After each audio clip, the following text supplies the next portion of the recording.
Meus queridos, vamos abrir a palavra de Deus uma última vez por hora em Romanos.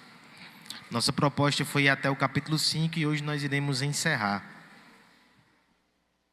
Depois a gente volta, tá certo? Sei que dá uma saudadezinha, mas tudo a seu tempo. Romanos capítulo 5, do verso 12 ao 21. As crianças, até 7 anos podem sair, aquelas que a família deseja fazer o uso aí das salas do departamento infantil, bem tranquilamente, podem sair. E as crianças que forem ficar, levantem as mãos. As irmãs da hospitalidade vão entregar um pequeno guiazinho para ajudar a participar do sermão. Está ali, ó. Romanos capítulo 5, do 12 ao 21. Temos 2 mãos levantadas aqui, ó. John e Cat.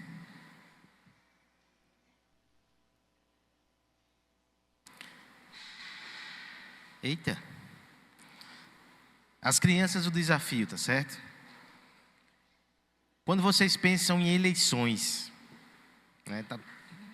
estamos em período eleitoral, assim, o que é que você pensa?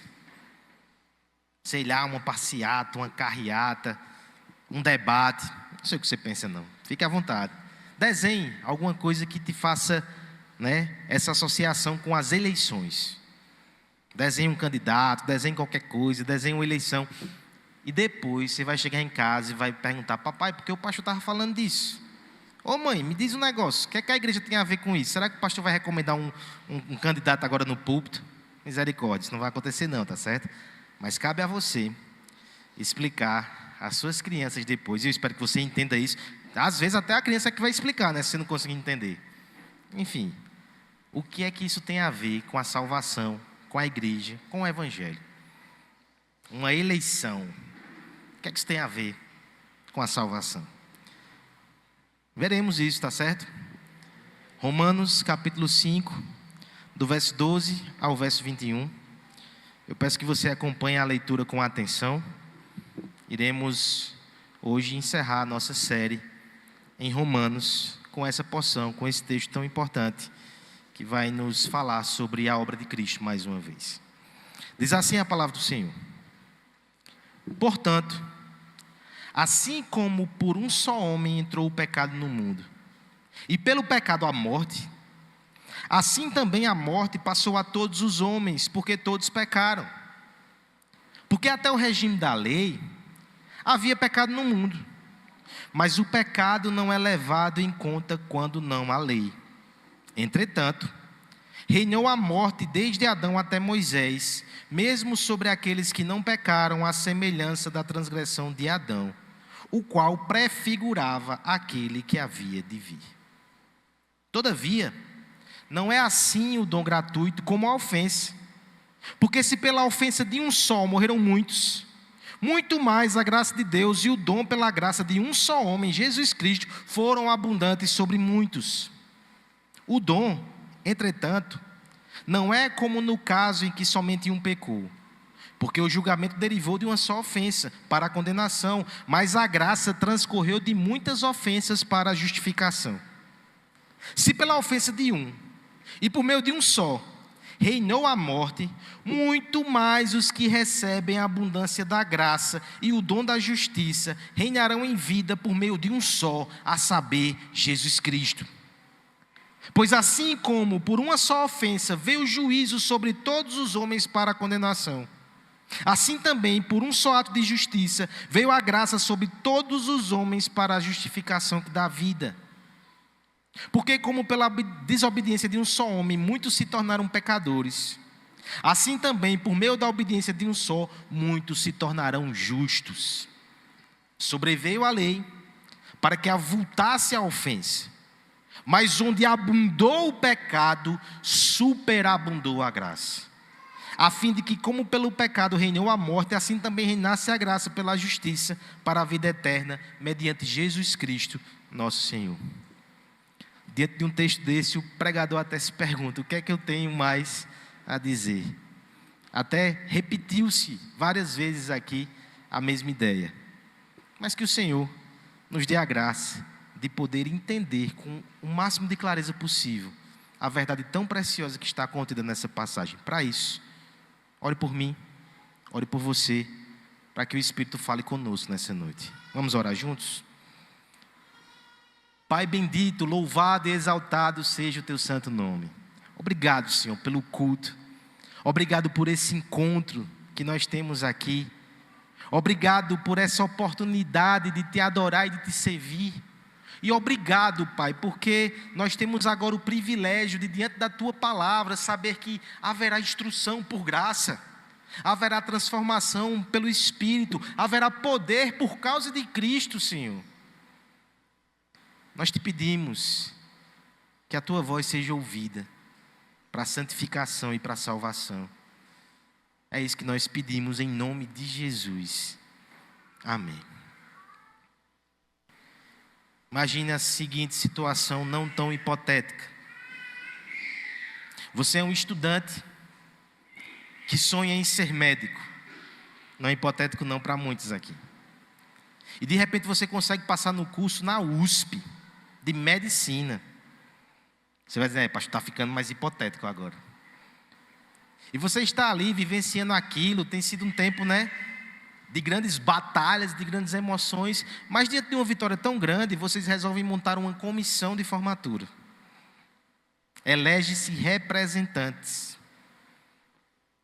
Vocês começam a contribuir com uma quantia considerável.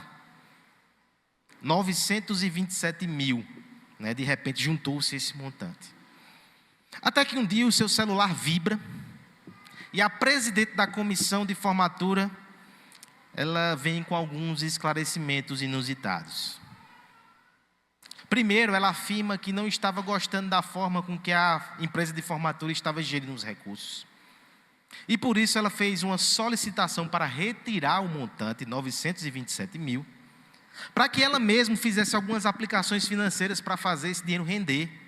Olha, empreendedora, não era para estar na medicina não, era para fazer administração, economia, Que visão. Acontece que esses investimentos deram errado. Ela começou a perder dinheiro, E para tentar de alguma forma recuperar, ela passou a jogar nas loterias, para tentar recuperar esse dinheiro de alguma forma, só que cada vez ela ia perdendo, tigrinho, loteria, enfim, era só o dinheiro indo embora, e o problema foi aumentando. Ela também precisou gastar com aluguel e algumas despesas correntes, Enfim, basicamente a mensagem dizia que o dinheiro tinha se perdido. Nós não estamos falando de R$ 25, nós estamos falando de 927 mil. Isso foi um escândalo, não sei se você viu essa notícia. Inclusive, essa jovem, ela foi condenada, ainda que caiba recurso, tá certo? Se ela estiver assistindo em algum lugar, não me processe, por favor. Cabe recurso. Mas ela foi condenada, porque a justiça entendeu que ela se apropriou de forma dolosa dos valores.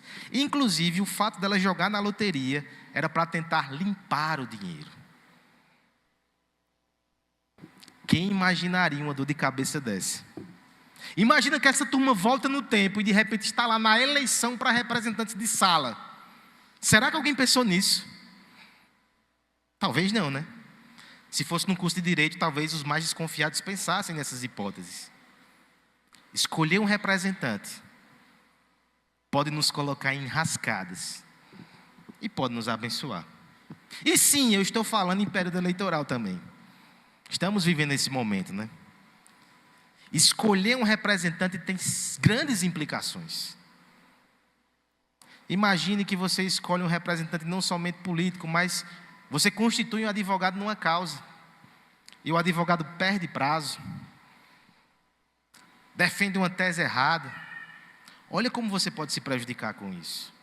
Talvez um representante de uma classe, o sindicato está representando ali, o pessoal vai fazer um acordo e o acordo é prejudicial. Agora imagine também que o acordo é benéfico.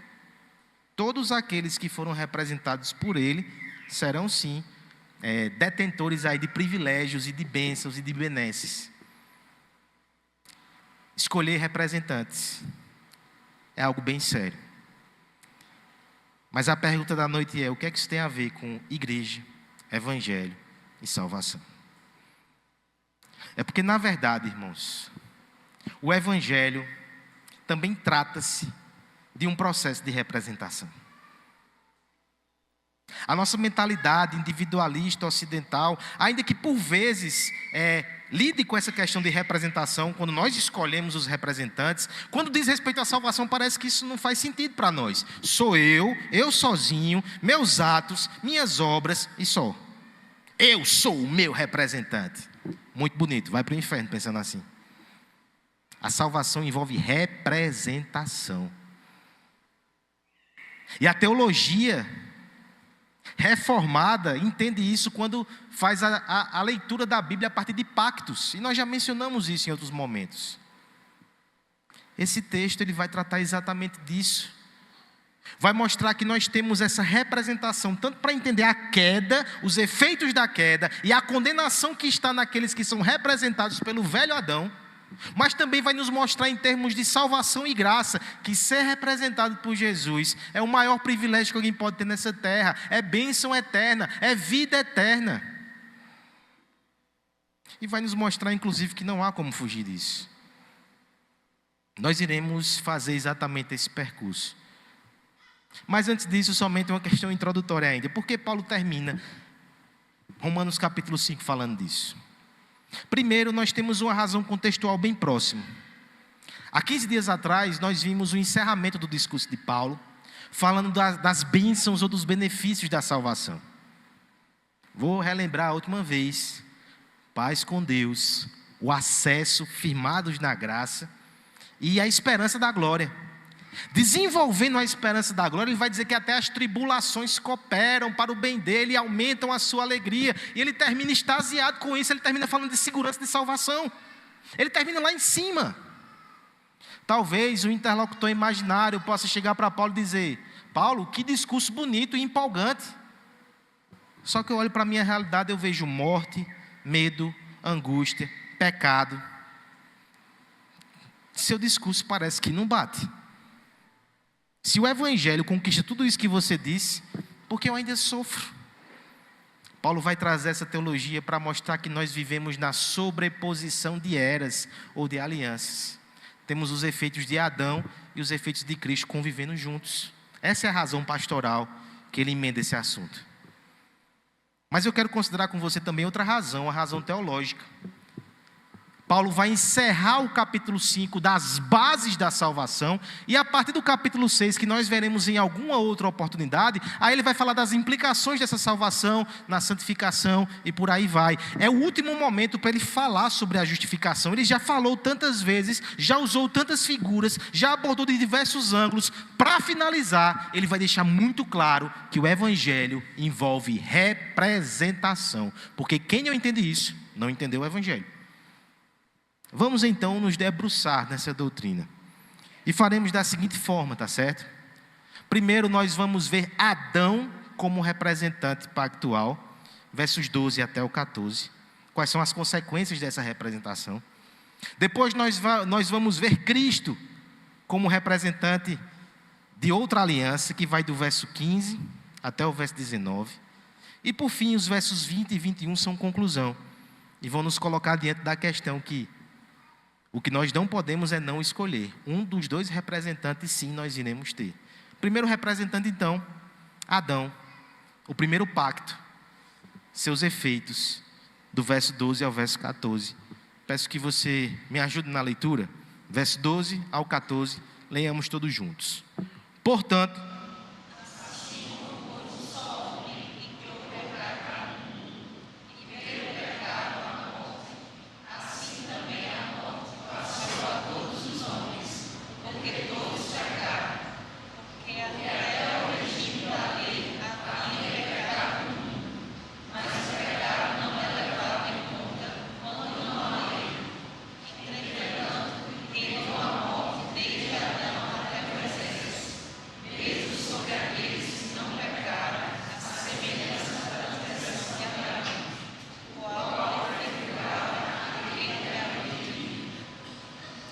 representação é algo que sempre existiu na mente e no coração de Deus e que sempre esteve por trás da sua forma de se relacionar conosco.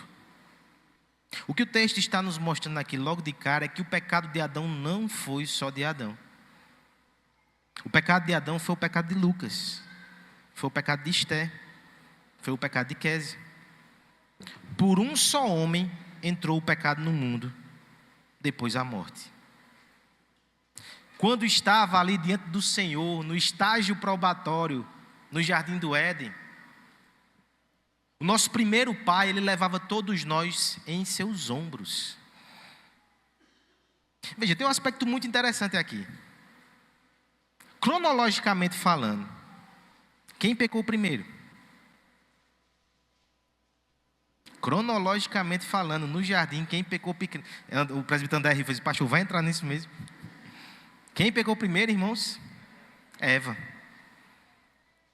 No entanto, o texto vai dizer que é o pecado de Adão como representante pactual, como responsável não somente por aquela família, mas por toda a humanidade, sendo nosso representante. Foi a partir dele que a sua ofensa gerou todo tipo de desgraça e consequência. Foi a partir dele. Veja o que acontece. Assim como por um só homem entrou o pecado no mundo. Então entenda, antes de Adão, o pecado ainda não estava como uma realidade posta que contaminava toda a existência. Para nós isso é até difícil de imaginar, porque para onde olhamos, onde tocamos, o que quer que pensemos, há pecado. Nossas intenções elas são misturadas, nossos propósitos são dúbios. Tudo que a gente olha tem mancha e tem mácula. Esse é o mundo em que nós vivemos, mas antes de Adão não era assim. Esse mundo era um paraíso perfeito, adornado, separado e guardado na pureza de Deus. Mas é a partir do seu pecado que a transgressão entra e junto com ela a morte. Toda doença, enfermidade, dor, sofrimento, corrupção, erosão, processo que não consigo dizer essa palavra. Tudo isso de ruim, inclusive a dificuldade linguística, tudo isso vem por meio de Adão. Por causa de um homem, entrou o pecado no mundo. E por causa do pecado entra a morte. Aí veja o verso 14, quando aí vai dar uma informação interessante. Assim também a morte passou a todos os homens, porque todos pecaram. É muito interessante essa informação, porque ao mesmo tempo que diz que ele, enquanto nosso representante, nos colocou nessa condição, todos nós reproduzimos os seus passos. Talvez alguém que está se deparando com essa doutrina pode pensar que ela é injusta, né? Eu sofro as consequências de um pecado de outro, não está certo. Então você sozinho, não peque. Você sozinho se coloque na posição de Adão e não peque mais. Você não faz isso. Nós repetimos o padrão de Adão. A humanidade segue os passos do nosso primeiro pai. A semelhança dele, nós continuamos caindo, continuamos pecando, continuamos nos afastando do Senhor. O curso natural é esse. Paulo, quando vai argumentar sobre isso em Efésios capítulo 2, ele vai dizer que nós estamos mortos em nossos delitos e pecados. É o pecado de Adão por representação, mas é o pecado original no nosso coração também, que nos deforma, que nos afunda, que nos atrapalha e que ofende a Deus. Aí, ainda falando sobre esse maravilhoso resultado da representação de Adão, nosso apóstolo ele vai levantar um argumento muito interessante. Verso 3 diz assim: porque até o regime da lei havia pecado no mundo, mas o pecado não é levado em conta quando não há lei. Entretanto, reinou a morte desde Adão até Moisés, mesmo sobre aqueles que não pecaram à semelhança da transgressão de Adão. Deixa eu explicar o que está sendo dito aqui.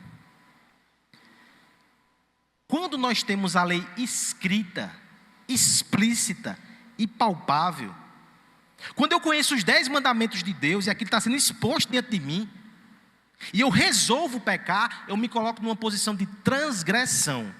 Eu desafio de forma explícita e intencional aquilo que Deus está dizendo para mim. Até o regime da lei, ou até antes de Moisés, a lei não estava explícita assim. Adão a recebeu por ouvido. E no capítulo 2, Paulo já disse que a lei estava como no nosso coração, princípios. Era o suficiente para condenar. Mas o que está sendo dito é que não havia uma transgressão clara, que hoje há, tá certo? No entanto, olha o argumento de Paulo. Mas você quer saber se alguém é pecador? Ele morre. Vamos fazer o teste. Existem teologias por aí que as pessoas dizem que não são mais pecadoras. Faça o teste. Quando estiver passando um carro bem rápido, dê um empurrãozinho, aí você pega também, né? Jogue essa pessoa do 8º andar. Ela morre. Não vamos nos estender em exemplos. O princípio é: o que está sendo dito aqui? Todo esse tempo, entre a transgressão de Adão e Moisés, as pessoas morriam. Então estava patente ali que eram pecadores, porque a morte é consequência do pecado. Aquele que é justo, que não tem pecado, que compartilha de outra natureza, simplesmente não morre, porque foi assim que fomos criados. Tudo que morre, tudo que estraga, tudo que perece, tudo que dói, tudo que entristece, tem o dedo de Adão. Esse é o sistema falido em que nos encontramos. Eu quero que você perceba, portanto, a grande implicação que nós temos aqui. Seguir o caminho de Adão é loucura. E os homens seguem o caminho de Adão quando, por exemplo, dizem: eu não preciso de um representante, eu vou sozinho. Parabéns, está parecendo com Adão. Você vai repetir o padrão. Não tem como fugir disso. Toda a humanidade está inserida nesse pacto falido. Se o primeiro de nós no paraíso pecou, o que diremos nós nesse mundo de pecado? Se o primeiro de nós pecou quando ainda não havia inclinação maligna no seu coração, que diremos de nós? Você vai pecar e eu vou pecar. É por isso que a Bíblia manda a gente fugir do pecado e não tentar resistir. Tolo é aquele que tenta resistir. Vai pecar. Isso me ensina sobre salvação, tá certo? Enquanto eu seguir os passos de Adão, eu rumo para a condenação. Todos aqueles aqui nessa noite que pretendem comparecer sozinhos diante do tribunal de Deus serão condenados. Eu lhe adianto isso sem medo de errar, porque é o que a Bíblia diz, não sou o que eu digo, não sou o que eu acho. E se você tem medo de morrer, se você imagina que pode morrer, há uma sentença sobre você: pecadores é quem morrem, e pecadores serão condenados. E aqueles que não estão em Cristo, que estão em Adão, infelizmente terão a morte eterna. Que essa ilusão seja quebrada em você, para que você não chegue no último dia tão confiante e de repente perceba a fila de homens e mulheres condenados em Adão e diga: eu fazia parte desse grupo, pensei que eu era diferente, que eu andava sozinho. Não sou. Não existe salvação no pacto de Adão. Ele é um pacto falido e arruinado. Existe outra implicação pastoral para nós nessa noite? Existe. Nós não podemos confiar nos nossos próprios julgamentos e no nosso próprio coração. Olha o que ele fez com Adão. O presbítero leu aqui a narrativa da queda. Se tem alguma coisa que essa teologia tem que te ensinar, é Adão confiar em você e confiar somente em Cristo, na sua palavra. Estou me preparando para falar amanhã com os jovens de uma escola aqui em Campina. E um dos tópicos vai ser exatamente esse: desconfie do seu coração. O mundo vai bradar outra mensagem, né? Confie no seu coração. Não trai o seu coração. É seu coração quem te trai. Não siga nesse caminho, não. É melhor ter a humildade de dizer: eu não consigo, eu vou para o pacto de Cristo. O texto termina dizendo, no verso 14, né? Mesmo aqueles que não pecaram à semelhança da transgressão de Adão, que foi uma violação, o qual prefigurava aquele que há de vir. Aqui já é o sopro de esperança. Na descendência de Adão, tudo que tem é morte, dor e corrupção. Toda a morte, dor e corrupção que você sofre hoje, que te machuca e que te fere, é culpa do pecado de Adão, e a gente sofre com isso ainda, mesmo cristão. Mas eu quero que você entenda que aqui nesse texto já é um sopro de esperança. Adão prefigurava outro Adão, outro caminho, outro representante, outra esperança. E sem demoras vamos falar logo dele, vamos falar de Cristo. Temos agora Jesus como nosso representante, dos versos 15 até o verso 19. Eu quero ler de forma alternada com você, é um texto um pouco maior, né? Vamos lá? Todavia, Não é assim um dom gratuito como a ofensa. Porque se pela ofensa de um só morreram muitos, muito mais a graça de Deus e o dom pela graça de um só homem, Jesus Cristo, foram abundantes sobre muito.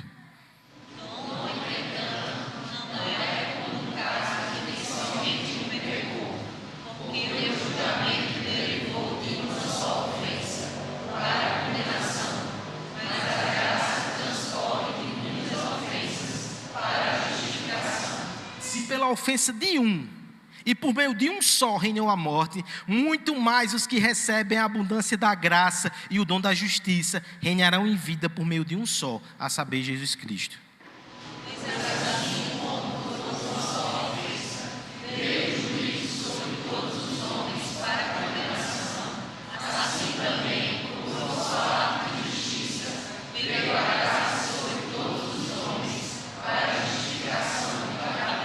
Todos juntos o verso 19, porque como a obediência de um só homem, muitos se tornaram pecadores, assim também, por meio da obediência de um só, muitos se tornaram justos. Temos aqui o pacto da graça em Jesus Cristo. Deixa eu só explicar essa terminologia de pacto antes de entrar no texto propriamente dito. Nós entendemos, como igreja reformada, a partir da nossa interpretação da Escritura, que Deus inicialmente fez um pacto de obra com Adão e sua descendência. Se Adão obedecesse perfeitamente a Deus, ele receberia a vida eterna, a comunhão com o Senhor, como dádiva perpétua. Uma vez que Adão pecou, ele quebrou essa aliança, ele recebe a maldição do pacto, que é a morte. Essa estrutura de pacto envolve toda a humanidade, inclusive quem está lá fora, que acha que não tem nada a ver com Deus. Todos os homens nascem dentro dessa aliança. Você não precisa fazer um pacto com o diabo não, tá certo? Você já está num pacto de maldição, se você é descendente de Adão. Talvez fazendo um pacto com o diabo piore, né? Não vou entrar nesse mérito não. Mas o pacto da graça é o quê? É Jesus que se voluntaria junto com o Pai a dizer: eu entrarei no falido pacto das obras, eu serei um representante em favor deles, eu vou sofrer a maldição que eles precisam sofrer e de forma ativa vou obedecer à lei de Deus com perfeição, e quando eu receber o troféu, o acesso e a bênção, eu vou entregar na mão deles. O pacto da graça é o pacto das obras com o mediador, Jesus Cristo. Em linhas gerais é nisso que cremos. Agora, mais do que uma teologia presbiteriana, veja se não é isso que o texto fala. Primeiro, veja a comparação aqui no verso 15. Todavia, um adversativo que traz esperança. Vamos ter uma comparação aqui entre os dois pactos, as duas alianças e os dois representantes. Não é assim um dom gratuito como a ofensa. Veja só, na terminologia, você já tem um abismo de diferença. O que Adão fez é chamado de ofensa. Em outras traduções está transgressão aqui. Nosso primeiro pai, ele olhou para Deus, ele desafiou Deus, ele afrontou Deus, é uma ofensa. O que o segundo Adão fez, o que o representante do pacto da graça fez, é chamado de dom gratuito. Adão agiu de forma pecaminosa em prejuízo dele e da sua descendência. Cristo agiu de forma santa em benefício da gente, em prejuízo dele. A obra de Cristo, em contraste com Adão, é essa: um ofendeu, o outro deu. Veja como são diferentes. A obra de Cristo não é ofensa. A obra de Cristo é dom gratuito, é graça para ofensores, é esperança para rebeldes, é dádiva do céu para quem não merece nada, pior, para quem merece condenação. Não é assim um dom gratuito como a ofensa. Porque se pela ofensa de um só morreram muitos, muito mais a graça e o dom de Deus, pela graça de um só homem, Jesus Cristo, foram abundantes sobre muito. A priori nós temos uma comparação aqui de efeitos. Você não pode negar a representação sem negar o evangelho, tá certo? Porque você não pode aceitar os seguintes termos: eu não aceito que a condenação de Adão é minha condenação, pois você também não vai aceitar que a salvação em Jesus é salvação para você, porque esse é o princípio. Condenação e salvação por meio da representação. Agora veja,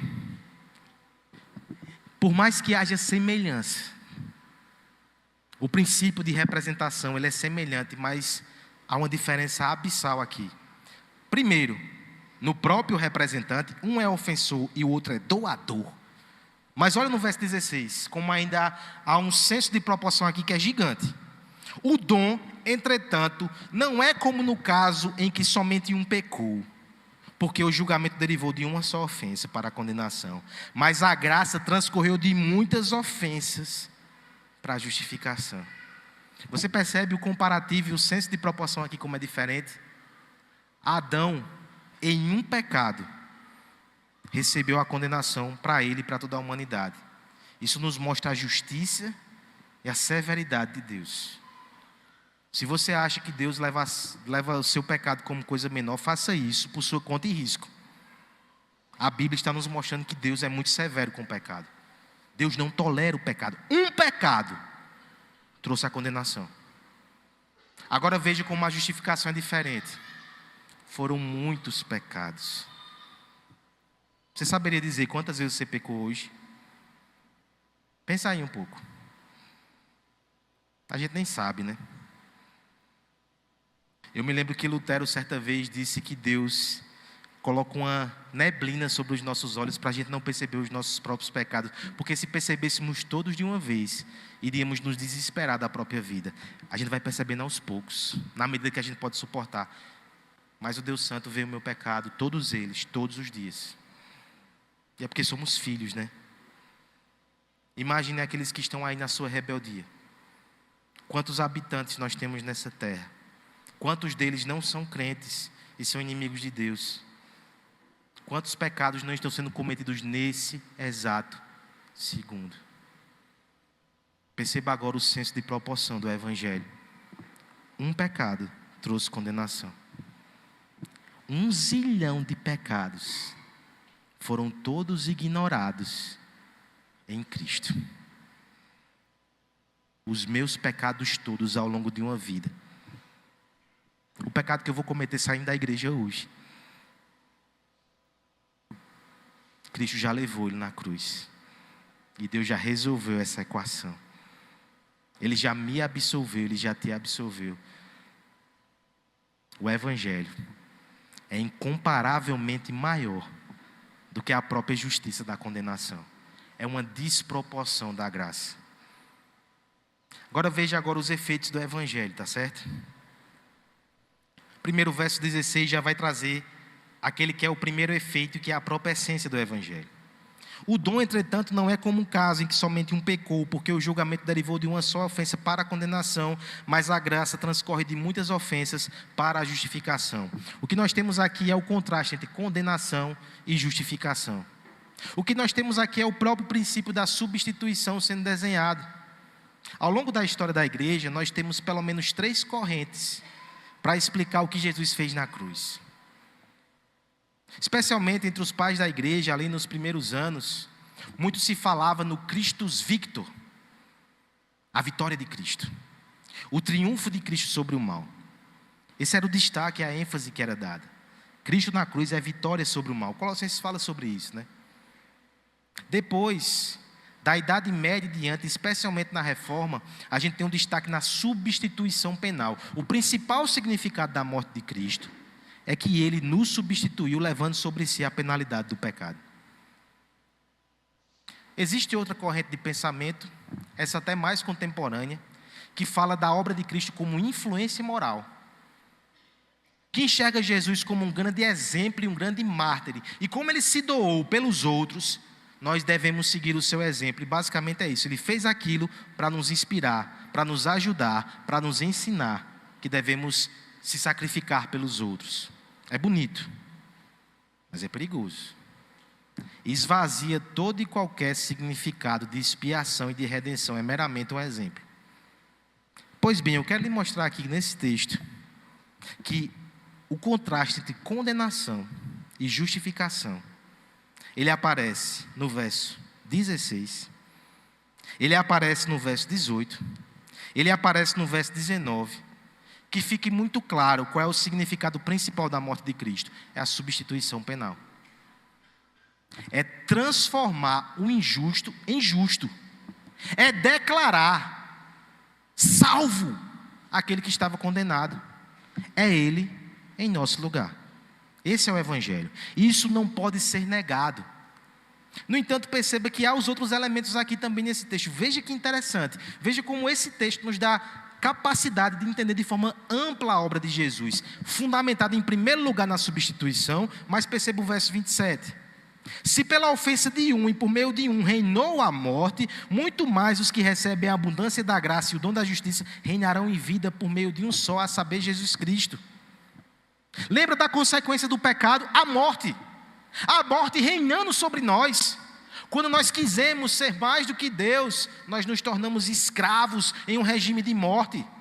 O texto está dizendo que quem está em Cristo vence a morte e agora reinará com Jesus. É vitória de Cristo. Vitória sobre a morte. Os efeitos da morte estão sendo revertidos. Quer uma prova? Você está vivo espiritualmente agora. Você conhece ao Senhor. Há vida espiritual no seu peito. Quer outra prova? Aí é depois da morte, tá certo? A gente pode esperar um pouco para você usufruir disso. Mas depois da morte você vai perceber que você vai voltar com Jesus. E todos os efeitos maléficos do pecado serão revertidos. Toda a dor será envergonhada e será vencida. É a vitória de Cristo, sim. Olha a diferença. O primeiro Adão traz condenação. O segundo Adão traz justificação. O primeiro Adão traz morte, escravidão, miséria e dor. O segundo Adão traz vitória, traz vida eterna. Olha o verso 18, como traz isso de novo. Pois assim como por uma só ofensa veio o juízo sobre todos os homens para a condenação, assim também por um só ato de justiça veio a graça sobre todos os homens para a justificação que dá a vida. A gente recebe justiça. A gente recebe vida. Tudo isso em Cristo. Deixa eu trazer outro aspecto aqui. Até a ideia da influência moral, por mais que a gente tenha que tomar cuidado, porque se fica só no âmbito humano é perigoso e é venenoso. Mas existe um impacto moral dessa obra de Jesus na nossa vida. Olha o verso 19. Porque como a desobediência de um só homem, muitos se tornaram pecadores. Assim também, por meio da obediência de um só, muitos se tornarão justos. O tornar-se justo aqui diz respeito, sim, à declaração do Senhor final que receberemos no dia do julgamento. Mas ela também descreve um processo. Porque agora nós temos Cristo como nosso referencial e como a nossa fonte de santificação. A gente olha para Ele. E à medida que o amamos e o admiramos e o estimamos, a gente vai se parecendo com Ele. Quanto mais você olha para Cristo, você confia em Cristo e você descansa em Cristo, mais você parece com Cristo. Na medida que você é transportado para essa aliança, quantos benefícios você não recebe? A primeira aplicação, mais uma vez, é evangelística, né? Por que você precisa sair daqui em Adão? Por que você precisa sair daqui confiando no seu próprio mérito? Deus te deu um Salvador. Tudo que você precisa está nesse homem. Você não precisa construir o caminho da salvação. Ele já veio. Você precisa andar no caminho que é Jesus. Você não precisa conquistar. Você só precisa se render e confiar. Não tente ser o seu próprio Salvador. Esse é o caminho de Adão. Humilhe-se diante da presença de Deus. Reconheça que você nada tem, mas que Cristo tem tudo para você. Justificação, vida, santificação, esperança da glória. Se tem uma mensagem que deve ecoar no nosso coração, a fim de Romanos, é isso: vá a Cristo. E sabendo disso, a aplicação para nós crentes aqui, que também vem de forma muito forte nesse texto, é que se você está na aliança da graça, se você está tendo Cristo como seu representante, é Ele que deve consumir toda a sua atenção e os seus interesses. O seu amor deve estar voltado para Ele. A sua fé deve estar depositada nele. Ele deve ser a sua maior alegria. Ele deve ser o maior anelo da sua alma. E o motivo de você render graças ao Senhor todos os dias. Qual deve ser o primeiro pensamento quando você acorda? Eu tenho Cristo. Quando você olhar no espelho de manhã, o que é que você encontra lá? Pastor, encontro coisas desafiadoras aos olhos humanos. Olhe no espelho, com o cabelo desajeitado mesmo. Mas lembra, quando Deus olha para você, Ele vê Cristo. Isso constrange o coração. Isso constrange o coração de uma forma inexplicável. Alguns anos atrás, houve um servo do Senhor, chamado Machen, um fundador do seminário do Westminster, que ele lutou contra o liberalismo teológico do seu tempo. Inclusive essa tese de influência moral, ele lutou pela expiação da substituição. Ele mostrou que o liberalismo é outra religião, não é cristianismo. Mas ele não foi somente um apologeta, um homem árido. Ele amava essa doutrina. No final da sua vida, ele resolveu escrever alguns bilhetinhos para os seus amigos. O que é que você faria no seu último dia? Lembra de hoje de manhã? Ele escreveu um bilhete para outro professor da casa, John Murray. E nesse bilhete, para outro professor de teologia, escritor inclusive muito profícuo, ele dizia o seguinte: a justiça de Cristo é a minha única esperança. Só isso.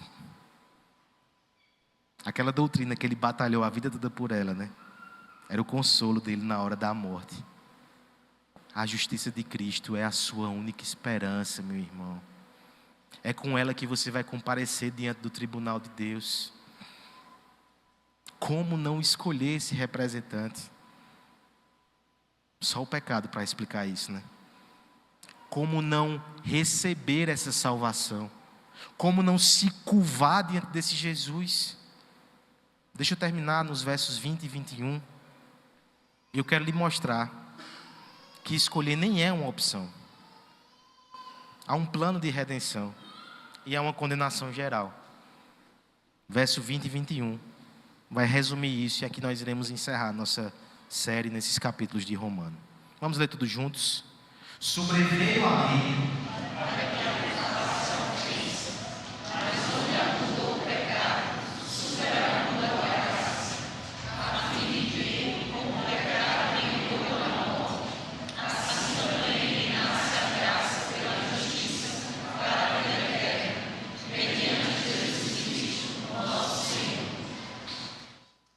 Esse é o resumo do que vimos em Romanos até aqui.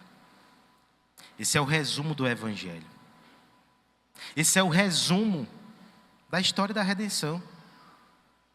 Sobreveio a lei para que avultasse a ofensa. A lei não é dada para te salvar. Quando a lei chegou, foi para que a ofensa ficasse mais clara e explícita. E toda vez que você corre para a lei, a ofensa só aumenta. Todos os dias que você levanta da sua cama e diz: não, hoje eu vou tentar acertar por minha conta, hoje eu quero ser santo sozinho, você só aumenta a ofensa. Todos os dias que você sai de casa tentando conquistar a salvação e obter esse salário, você só aumenta o pecado. Sobreveio a lei para que avultasse a ofensa. Mas a boa nova é que não termina aí. Mas onde abundou o pecado, superabundou a graça. A graça de Cristo é maior do que a nossa ofensa. A obediência de Cristo é maior do que a nossa obediência. O sucesso em obedecer a de Cristo é maior do que o nosso fracasso em honrar a Deus.